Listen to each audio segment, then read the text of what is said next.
정당에서의 계엄령이다라는 지금 그런 표현이 나오고 있어요. 네. 이부작이 되겠네요. 정말 드문 일이죠. 세계 역사상. 아까 말씀하시길 정당은 민주주의의 창조자이다 이런 말씀하셨는데 굉장히 좋은 말인 것 같아요. 네. 어떻게 보면 정당이라고 하는 것이 무질서한 것처럼 보여요. 그 우리 동양 말로 이제 무리당이라고 하잖아요. 한자어로는 그렇죠. 무리당. 그리고 이제 영어로는 파티. 그러니까 전체를 대변하지는 못하죠. 이제 파트를 대변하면서. 그렇지만 그렇게 보이는 정당이 어떻게 보면 정권을 창출하기도 하고 새로운 질서를 만들어가기도 하고 그런단 말이죠. 그렇죠. 시대를 이끄는 법과 네. 비전 또 입법 활동에서 또 비전을 제시하잖아요. 그러면서 인류가 만들어낸 정치의 창조물 중에 가장 위대한 창조물 중에 하나인데 어쩌다 저렇게 망가뜨렸는지 모르겠습니다. 그렇죠. 직접 이제 정치 현장에 계셨기 때문에 아마 많은 생각이 드실 텐데요. 정말 초유의 일입니다. 아니 일주일 만에 꽃 문수 그래서 등장해서 후보가 된 지 며칠 되지 않아서 이렇게 교체돼 버리는 상황들.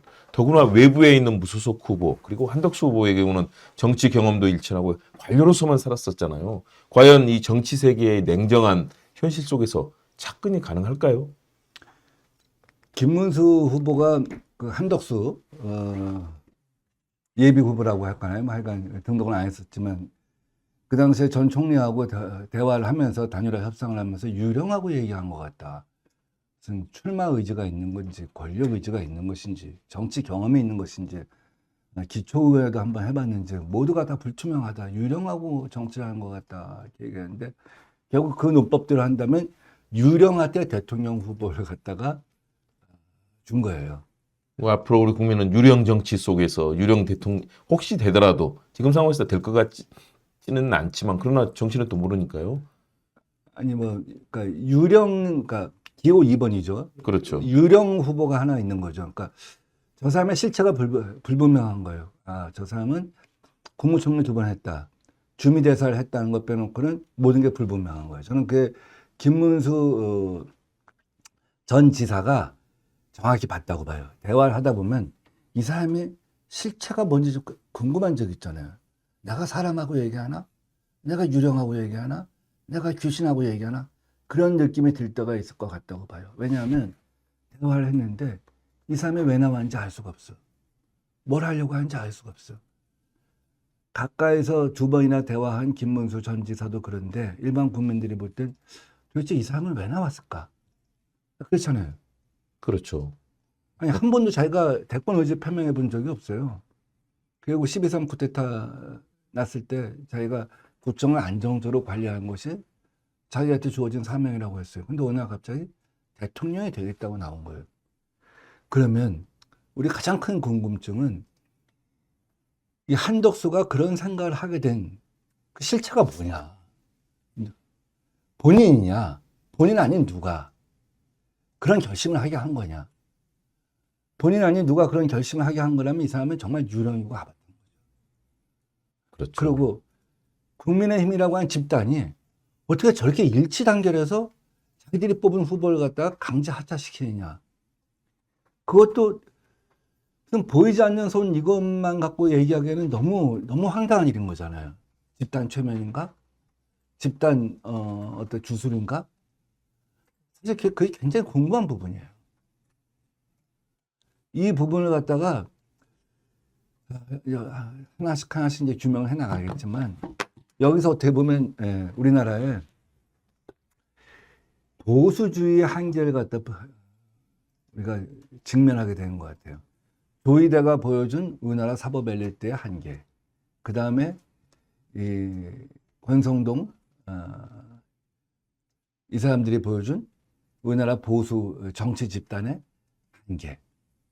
그 다음에 그 윤석열과 이 사람들이 보여준 우리나라 검찰 엘리트의 한계. 그 다음에 우리나라 정부를 구성하고 있는 사람들의 한계에서 총체적으로 도대체 다 붕괴가 되고 있는 여기까지 오게 된 과정이 도대체 무엇이냐. 정말 귀신한테 홀린 거냐. 그게 가능하냐. 네. 정말 그게 정말 미스터리일 것 같아요. 네. 귀신론, 유령론. 앞으로 이제 얘기를 많이 해봐야 할 텐데요. 그 국민의힘에서 내놓은 공고문 저희가 볼 수 있나요? 지금 뭐 인터넷 곳곳에 뭐 돌고 있던데, 저기 나와 있습니다. 자, 신청 공고문인데요. 그 사무총장 그리고 선거관리위원장 이양수 의원의 이름으로 나왔습니다. 저 공고문 참 새벽 2시죠. 2시에 예, 내갖고 새벽 3시부터 이제 접수를 시작해서 새벽 4시에 마감한다는 것이죠. 그렇죠. 이제 어떤 분들은 그래요. 저 서류를 갖다 어떻게 새벽 3시에 준비를 할 수 있느냐. 또 세무서 가서 떼어야 되는 것도 있는데 그게 가능하냐 이런 얘기를 하는데 뭐 이제 그건 이제 선거를 잘 모르신 분들이 하는 얘기고, 저 서류는 이제 선거관리위원회에 원래 등록하게 돼 있는 서류를 그대로 제출하라 이거죠. 그 중앙선관위, 그렇죠. 국가선관위. 그러니까 김문수도 준비해 놓은 거고 한덕수도 준비해 놓은 거예요. 그렇죠. 그러면 김문수는 잠을 자고 있어서 저거 갖다 신청을 못 한 거냐? 그건 아니죠. 그렇죠. 김문수는 저거 신청하는 순간 이제 굴복하는 거죠. 항복하는 거 아니겠습니까? 그렇죠. 그리고 뭐 단일화 만약에 투표를 한다고 한다면 한덕수한테 유리한 단일화 방식을 갖다가 채택할 거고.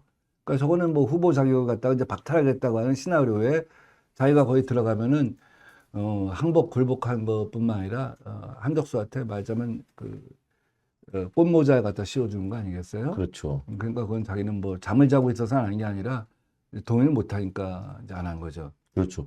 새벽 2시에 공고를 하고 3시에서 4시 사이에 이제 후보 등록을 받고 그리고 5시에 결정을 합니다. 이거 전형적으로 과거에 뭐 YS 시절에 노동법 날치기부터 원래 국회의원들이 이 시간에 안 모이잖아요. 밤에 몰래 모여서 이 거의 날치기 형식으로 진행할 때 우리가 봤던 모습들인데 이번에 어떻게 대통령 후보를 더군다나 모든 후보들을 다 탈락시켜버리고 지금 외부에서 이제 영입을 했습니다. 이건 국민들에게 너무나 비민주적으로 보이지 않을까요? 그 윤석열은 이제 밤 10시에 구태타를 했잖아요. 그렇죠. 10시. 그래서 이제 보수 유튜버나 이제 이쪽에서 하는 사람들이 아니 구태타를 하려면 새벽 4시에 했지 왜 밤 10시에 하냐. 이제 그래서 구태타가 이게 연습 구태타였다, 그림 구태타였다 이제 이런 얘기를 하잖아요. 그건 아니고 그 당시에 이제 만약에 새벽 3시, 4시에 구태타를 하려고 하면 이미 소문이 다 나가죠.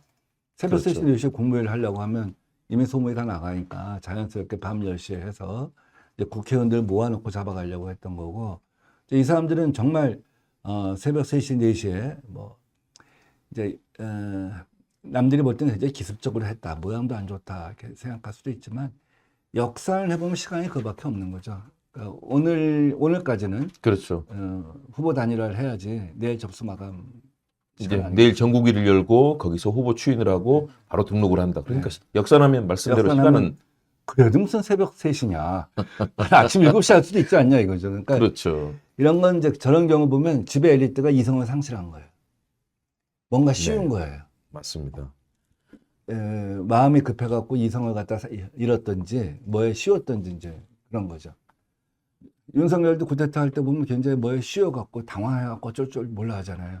그렇죠. 그래서 저는 뭐 이것도 정당 구태타라고 한다면 실패한 구태타인데 저렇게 어떤 그 전투에 임하면서 이성을 상실하고 뭐에 씌워서 갈팡질팡하고 당황해서 한다. 뭐 이 정도 상황이 되면 이거는 뭐 이미 정당으로서 존립 자체가 어려워진 것이 아닌가 하는 생각이 듭니다. 그렇죠. 내란의 공범이라는 이 낙인이 찍힌 때부터 사실은 국민들께 신뢰를 받기 어려웠지만 이렇게 비민주적인 절차들을 보면 답답한 거죠.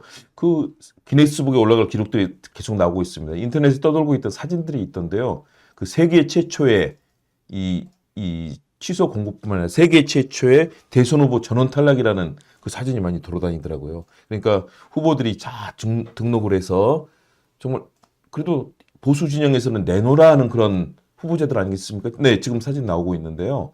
그렇다면 내놓으라 하는 그런 정말 국민의힘과 보수 진영을 이끌던 그런 정치인들인데 다 탈락시켜버렸어요.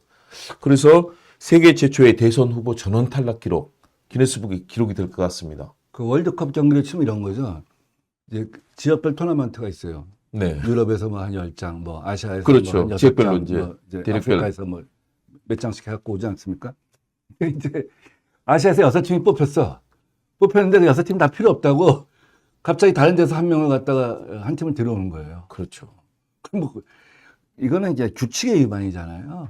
법률의 위반이죠. 있을 수가 없는 일이죠. 그렇죠. 부끄러운 세계 최초의 기네스북 기록을 세우게 돼버렸습니다. 일단 국민의힘에서는 이제 11시에 언론 백브리핑을 진행하고 밤사이 있었던 것들 후보 재선출이 왜 이루어졌는지 진행을 한다고 합니다. 그리고 내일 전국위를 열고 이제 통과를 시킨 다음에 이제 후보 등록을 한다는 것인데요. 이게 과연 이 지도부의 이 생각대로 진행이 될 수 있을까요? 그것까지야 뭐 의원들 62명 중에 60명이 이제 일치 단계를 갖고 같은 의견을 내세웠다는 거 아니에요? 그 가끔가다 이제 오랜만에 하는 사람이 있어요. 그 조경태 의원이라는 사람이 제가 보면 참 독특해요. 그렇죠. 탄핵 때도 그렇고 지금도 그렇고 어떻게 보면 지금은 이제 육선까지 했으니까 지금은 또 한 번 어떤 그 입장을 갖다 한번 바꿔야 할 때가 되지 않는가 하는 생각을 한 것 같아요. 다음에 어떤 네. 정치 생명을 위해서 뭐 순수하게 봐줄 수도 있고요. 순수한 의도를 봐줄 수도 있는데 그렇고 나머지가 다 거기에 동의했다고 한다면 뭐 77만 명이 참석했었나요? 그때 우리 대선에 네, 그렇죠. 생임당원 뭐 그분들이 자기가 뽑은 후보를 갖다가 야 이거 아니다 한덕수를 해야 한다 하는 투표에 또 100% 동의해갖고 또 바꾼다면 참 그것도 기가 막힐 노릇이죠. 그렇죠. 과연 그게 가능한가? 이게 무슨 이렇게 통째로 뭔가 보면 이성이 마비된 거예요. 그러니까 파시즘이라고 하는 게 그렇게 무섭거든요. 그렇죠. 파시즘이 태동하고 이럴 때 야 해겔과 칸트의 나라에 그 지성적인 사람들이 어떻게 저렇게 나치한테 한순간 다 넘어가냐 하는 것처럼 지금 저 사람들이 쿠데타에 실패하고 이래서 그렇지 만약에 쿠데타에 성공하고 그랬다고 한다면 저 국회의원은 아마 완장을 차고 다녔을 거예요.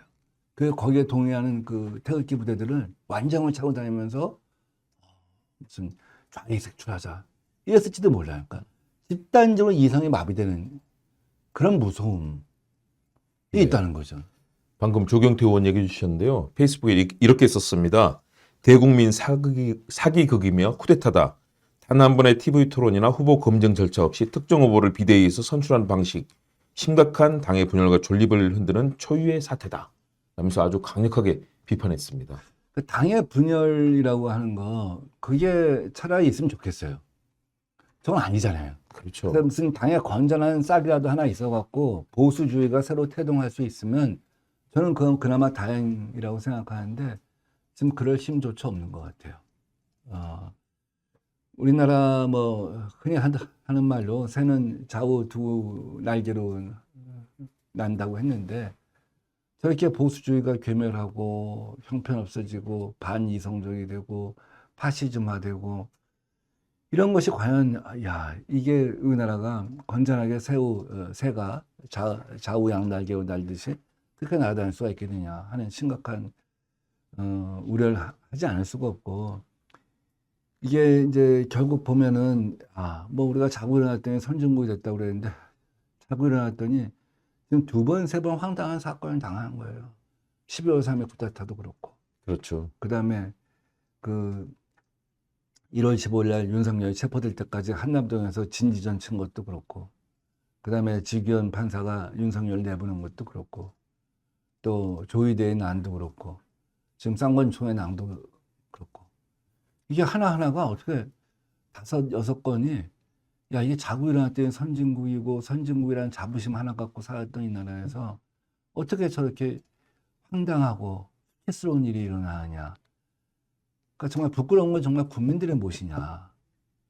어떻게 저렇게 야만적인 사람들이 자기들의 야수성을 갖다가 아무렇지도 않게 드러내고 그것이 과연 대한민국 정치 오늘의 현주소라고 하는 것에 대해서 정말 심각한 고민을 안 할 수가 없죠. 저게 새로 태어나지 않고 새로 바뀌지 않으면 이 진보 하나만 세상을 갖고 움직일 수는 없잖아요. 그렇죠.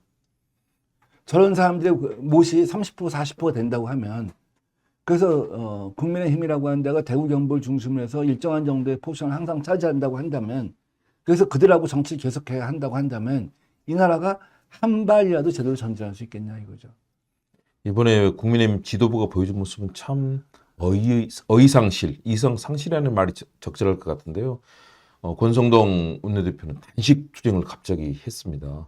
후보의 단일화를 놓고 갑작스럽게 원내대표가 단식을 하고 권영세 비대위원장은 이 모든 과정을 이 정당 민주주의에 반하는 그 행태를 진두지휘했습니다. 그리고 이 모든 것들은 가장 비민주적인 방식으로 나타났는데 한동훈 전 후보마저도 그런 얘기를 했습니다. 정당 민주주의의 상식을 버리는 것이다. 선출되지 않은 비대위에게 누가 그런 권한을 줬느냐. 그러니까 조경태 의원의 말뿐만 아니라 많은 지금 그런 목소리들이 나오고 있거든요. 결국은 국민의힘 지도부가 사실상 민주주의 원칙을 저버리고 자신들의 사익과 그런 음모 속에서 국민들만 부끄럽게 만든다. 그런 상황이 된 것 같아요. 지도력이, 리더십이 있느냐. 그런 얘기가 나옵니다. 그러니까 리더십 문제도 문제지만 결국 국회의원 전부가 거기에 같이 실려고 한 거 아니에요. 그렇죠. 그러니까 배를 갖다 완전히 난파선을 만드는데 자기는 그게 옳다고 지금 막 거기서 춤을 추고 있는 거예요. 야만적인 춤을. 그것이 자기들 갖다가 괴멸시키고 자기들만 괴멸시킨 게 아니라 나라 전체를 또 지지자 전체를 아주 나쁜 곳을 끌고 가고 있다고 하는 것에 대해서 집단 전체가 마비된 거. 이게 도대체 뭐냐 이거. 아니 집단 전체 어떤 주술에 걸렸나? 진짜 악령이 지배하나? 단순히 윤석열, 김건희가 한마디 했다고 저렇게 움직일까? 지금 윤석열, 김건희한테 찾아가는 사람도 없다는데 너무 외로워하고 있다는데. 그러니까 그래서 한강변을 배회하고 보리밥집을 찾아다니고 지금 그래서 그러는 거죠. 사람 믿지 말라고 네, 그런 얘기까지 하지 않았습니까? 그러면 윤석열, 김건희가 지금 그들을 움직일 것 같지는 않아요. 그렇게까지 지배적인 힘을 갖고 있지는 않다고 봐요. 그러면 한덕수는 무슨 그런 지배적인 힘이 있냐? 그 양반이 어떤 지금까지 무슨 카리스마가 있었어요? 집단을 이끌어 본 적이 있었어요? 전혀 없었죠. 그냥 지시를 잘 따르는 관료의 모습 그것 아니었습니까? 스텝이었죠. 그렇죠. 근데 저 사람한테 국힘 전체의 명운을 걸겠다? 그 정도로 한덕수를 갖다 후보로 앉히면 이길 수 있다? 이런 생각이었을까요? 그것도 아닐 것 같아. 한덕수로 해도 지고 김문수 해도 지는 거예요. 근데 누구로 지는 게 더 좋냐? 이 고민을 하고 있는 것 같아, 그 집단이. 근데 그 집단의 구성원이 누구예요? 한 80%, 90%가 친윤이잖아요. 그렇죠. 이 친윤은 지금부터 3년 동안 당권을 갖다 유지하지 않는 한 당권을 뺏긴 순간 이 모든 거에 대한 책임을 지게 돼 있어요. 12상 쿠데타, 윤석열하고 관계를 끊지 못한 거, 청산하지 못한 거, 지지한 거, 집 앞에 가서 시위한 거, 구치소 앞에 가서 시위한 거, 뭐 이런 모든 것들에 대해서 나중에 만약에 새로운 세력이 일어나면은 책임을 지게 할 거예요. 그렇지 않겠습니까? 그렇죠. 공천 불가일 할 때 아마 사상 유례 없는 불가일 할 수가 있어요. 힘만 있다고 한다면. 그러면 이쪽 입장에서는 야, 남은 시기를 갖다 우리가 절대 이 당권을 뺏기면 안 된다. 그래서 가장 만만한 사람, 가장 이용하기 좋은 사람, 이런 사람들을 갖고 뭐 대선을 치르고 그 다음에 대선이 끝나면 또 자기들이 당권 잡고 이런 식으로 당을 움직이려고 하는 것이 아닌가. 그러니까 집단 탐욕, 집단 광기의 어떤 최고치를 보여주는 그런 사건 아닌가 싶어요. 네. 그 한덕수 후보가 공고 등록 3시 4시 사이에 등록한 그런 공고문도 나왔던데요. 그거 보여주시면 좋겠네요. 자, 한덕수 후보는 과연 무슨 생각을 할까요? 본인이 앞으로 할 일은 개헌을 하겠다. 바로 개헌이라는 화두를 하나 꺼냈었고 통상 전문가이기 때문에 통상 문제를 해결했다. 네, 저건데요. 자, 치밀하게 준비했는지 모르지만 후보로 등록을 유일하게 이제 했습니다. 새벽 3시 4시 사이에. 저렇게 등록하고 나서 앞으로 전개될 이 정당의 상황은 방금 얘기하신 것처럼 친윤 진영의 이 꼭두각시 노릇을 할 수밖에 없는 상황인데 그렇다면 지금 한덕수 후보는 어떤 생각으로 저 정치 일선에 뛰어들었고 또 무엇을 앞으로 할 거라고 보십니까? 그러니까 이제 불쏘시개가 된 거죠. 그렇죠. 결국 뭐 본인이라고 당선이 될 거라고 봤겠어요? 지금 여론조사라고 하는 것이 한두 개가 아니잖아요. 정치 안 해본 사람은 그렇게 생각할 수도 있습니다. 될 수도 있다라고 생각할 수도 있습니다. 그런데 단일화를 갖다가 이제 할 때 맨 처음에 이제 극적인 시나리오 갖다가 상정을 해봤겠죠. 그래서 그렇죠. 그런 일말의 희망이 있었겠지만 지금은 마이너스 단일화 아니에요. 그렇죠. 플러스 단일화가 아니잖아요. 아마 우리 정치 역사상 최초의 마이너스 단일화가 진행된 것 같아요. 그렇죠. 세계사 최초 아닙니까? 플러스 단일화를 해도 이길까 말까 한데 그것도 여러 가지 극적인 과정 뭐 이런 것들이 다 이제 그 요소로 갖춰져 있어야 되죠. 역동성도 있어야 되고. 그런데 지금 이런 일이 벌어졌단 말이에요. 그러니까 자기 입장에서는 마이너스 단일화, 그러니까 뭐 최악의 마이너스 단일화가 됐는데 지금 뭐 사실 뭐 안 올라탈 수가 없는 형국이 됐죠. 지금 뭐 자기마저 안 한다고 한다면 뭐 자기는 뭐 세상의 바보가 되는 거 아니에요. 온 사람들한테 다 바보가 돼갖고 완전히 손가락질 당할 거고 모든 보수 진영으로부터. 그래서 뭐 이왕 죽더라도 나가서 죽자 먼저 이런 입장이겠죠. 그게 하나일 것 같고 다음 두 번째는 이게 이제 많은 사람들이 의심하듯이 지난 12.3 쿠데타 과정에서 한덕수 후보가 한덕수 지금 이제 그 전 총리가 당시 총리가 애매모호한 태도를 취했잖아요. 그것이, 그렇죠. 내란 그 방조, 동조 행위로 이제 수사받을 가능성이 있잖아요.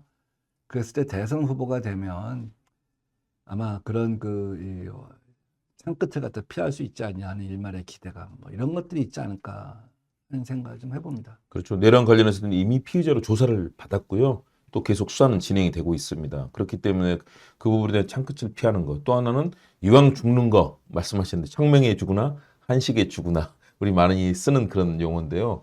그렇더라도 관료 생활 평상시에 저도 볼 기회가 자주 있었는데요. 그러면 전혀 어떤 정치적인 결단력이랑 이런 거 가진 분은 아니었거든요. 항상 시키는 일을 고분고분 잘하는 관료 그리고 그 속에서 자신의 많은 지위를 갖는 그런 스타일이었는데 어떻게 이렇게 정치적인 용기를 냈을까? 좀 그 부분이 한덕수 후보에게는 상당히 궁금한 지점입니다. 네. 그 뭐 한덕수를 아는 사람들이 있잖아요. 어렸을 때부터 본 사람들, 가까이 본 사람. 이런 사람들일수록 출마 안 할 거다. 이런 생각을 많이 했죠. 오랫동안 그렇죠. 봐왔기 때문에.